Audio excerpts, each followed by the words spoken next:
मेरे प्यारे बच्चों, कुछ बच्चे का कमेंट आया था कि सर सेल पढ़ा दीजिए।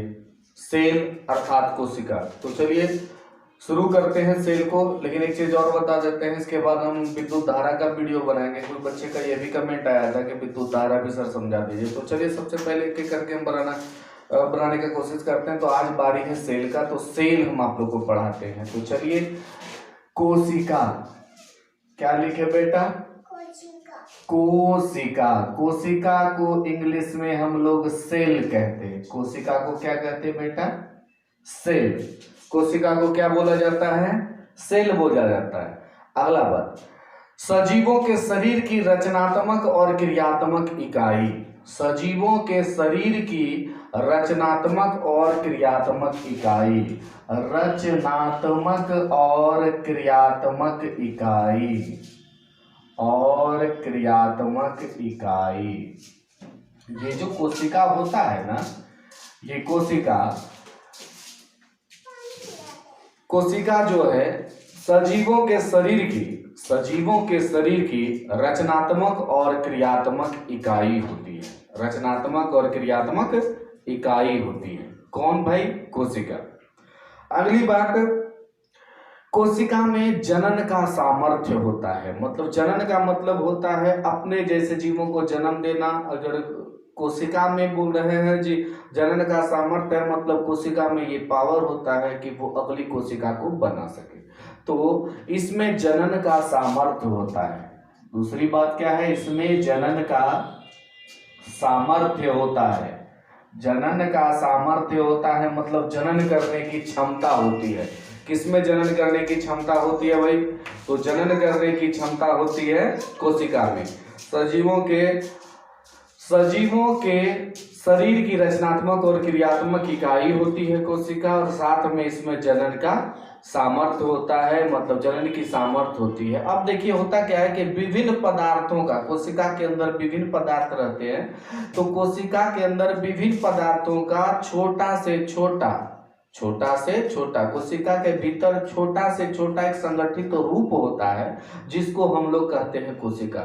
मतलब कोशिका जो होता है ना, छोटा सा संगठित रूप है, उसमें विभिन्न प्रकार के पदार्थ भरे रहते हैं। मतलब विभिन्न पदार्थों का कह सकते हैं आप, विभिन्न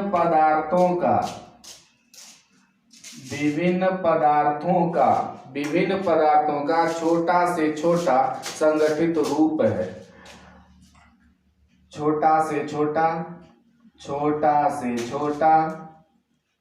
संगठित रूप है। पहला पॉइंट तो हम ये बताए, कोशिका क्या है? रचनात्मक और क्रियात्मक इकाई है। सजीवों के शरीर की रचनात्मक और क्रियात्मक इकाई क्या है? तो बेटा कोशिका है। दूसरी बात बताए कि इसमें जनन का सामर्थ्य पाया जाता है। तीसरा, इसमें विभिन्न पदार्थों, यह जो होता है कोशिका, ये विभिन्न पदार्थों का छोटा से छोटा संगठित रूप है। और अगला, इस कोशिका में ही सभी क्रियाएं होती है। सभी क्रियाएं जो होती है इसी कोशिका में होती है। इसमें मतलब कैसे लिख सकते हैं आप? इसमें सभी क्रियाएं होती है। इसमें सभी क्रियाएं होती है। मतलब हमारे शरीर में जीवन जीने के लिए बहुत सारी क्रियाएं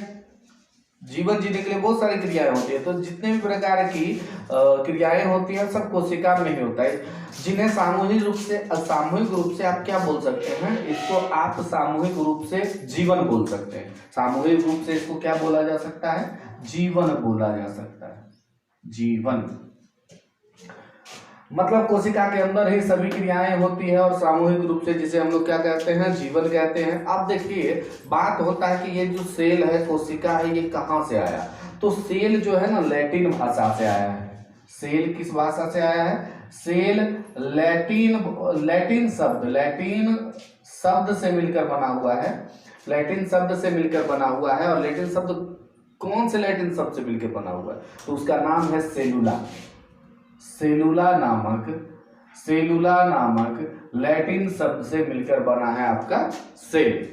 अब चलिए आगे, सेलुला का मतलब क्या होता है? सेलुला का मतलब होता है एक छोटा सा कमरा। सेलुला का मतलब क्या होता है बेटा? एक छोटा सा कमरा, एक छोटा सा कमरा अर्थ होता है किसका? सेलुला का। सेलुला का अर्थ होता है एक छोटा सा कमरा। यहां तक बात आ गई समझ में? अब चलिए, कुछ जीव ऐसे होते हैं जो एक कोशिका से मिलकर बने होते हैं, कुछ जीव ऐसे होते हैं जो एक कोशिका से मिलकर बने होते हैं। तो जो जीव एक कोशिका से मिलकर बना होता है, एक कोशिका से मिलकर या एक कोशिका से बना जीव, एक कोशिका से बना जीव क्या कहलाएगा? तो इसको बोलेंगे एक कोशिकीय जीव, एक कोशिकीय जीव। और जो जीव अनेक कोशिकाओं से मिलकर बना होता है, अनेक कोशिकाओं से मिलकर बना जीव, कोशिकाओं से मिलकर बना जीव, मिलकर बनने वाला जीव, जो जीव अनेक कोशिकाओं से मिलकर बना होता है उसको हम लोग क्या कहते हैं? तो उसको हम लोग कहेंगे बहुकोशिकीय जीव। उसको क्या कह दीजिएगा? बहुकोशिकीय जीव। अब देखिए, एक कोशिकीय जीव के अंतर्गत जैसे कि आपका जीवाणु आता है, और बहुकोशिकीय जीव के अंतर्गत क्या आता है? आपका मानव है, मनुष्य है। मनुष्य बहुकोशिकीय जीव है, बहुकोशिकीय जीव बहुत सारे होते हैं। अब चलिए हम लोग बात करेंगे सेल का खोज कौन किया था। तो ऐसे बहुत अच्छा क्वेश्चन है, सेल का खोज कौन किया था? तो ये जो सेल है ना बेटा, सेल का खोज किया था रॉबर्ट हुक। सेल का खोज कौन किया था? रॉबर्ट हुक ने किया था। 1665 ईस्वी में किया था। कब किया था जी? 1665 ईस्वी में किया था। इसके बाद कोशिका सिद्धांत दिया गया था। तो कोशिका सिद्धांत किसने दिया?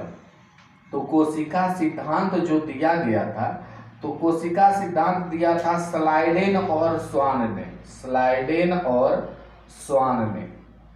अब देखिए यहाँ पर एक प्रॉब्लम आता है, दिक्कत यह है कि कोशिका सिद्धांत का खोज कब हुआ था, इस बात को लेकर थोड़ा सा परेशानी हो जाता है। कभी कभी किसी पुस्तक में 1838 लिखा हुआ रहता है, किसी में 1839 लिखा हुआ रहता है, 1838 या फिर 1839, और दोनों के दोनों सही है। बोलोगे कैसे? तो स्लाइडेन ने बोला था 1838 में जो कोशिका के लिए जो सिद्धांत दिया था, स्वान ने सिद्धांत दिया था कब? 1839 में। तो ये ऑप्शन जैसा आएगा वैसा काम करेंगे। कहीं कहीं 1838 में पाया जाता है, कहीं कहीं 1839 में पाया गया है। तो अब आप जैसा ऑप्शन आपके सामने आएगा वैसा आप बात करेंगे। अब देखिए, ये जो कोशिका सिद्धांत दिया गया था इसमें क्या बात किया गया था? तो बोला, इसमें यही बात बोला गया था कि जितने भी जीव हैं या जो भी सजीव है उनका शरीर ना एक या अनेक प्रकार के कोशिकाओं से मिलकर बना हुआ। ये बिल्कुल सही बात है। कोशिका सिद्धांत का पहला बात ये बोला गया था कि सजीवों का जो शरीर है वो एक या अनेक कोशिकाओं से मिलकर बना होता है, एक या अनेक कोशिकाओं से मिलकर बना होता है। बिल्कुल सही बात है, मिलकर बना होता है। ये कहाँ कहा गया भैया? तो ये कहा गया कोशिका सिद्धांत। कोशिका सिद्धांत के अंतर्गत दो बातें कही गई थी। पहली बात तो ये कही गई कि सजीवों का शरीर जो है वो एक या अनेक कोशिकाओं से मिलकर बना होता है, और दूसरी बात ये बोला गया कि सजीव में जो कोशिका की उत्पत्ति होती है, सजीवों में जो कोशिका की उत्पत्ति होती है, जो कोशिका की उत्पत्ति होती है वो पहले वाली कोशिका से होती है। उत्पत्ति पहले वाली कोशिका से होती है, पहले वाली कोशिका से होती है। मतलब कोशिका की उत्पत्ति होती है सजीवों के शरीर में, लेकिन वो कोशिका की उत्पत्ति जो होती है वो उत्पत्ति पहले वाली कोशिका से होती है। किस कोशिका से होती है? पहले वाली कोशिका से होती है। अब चलिए इसको हम साफ कर लें। तो अगर आपको स्क्रीनशॉट लेना है तो स्क्रीनशॉट ले सकते हैं। चलिए ठीक है, आगे बढ़ते हैं।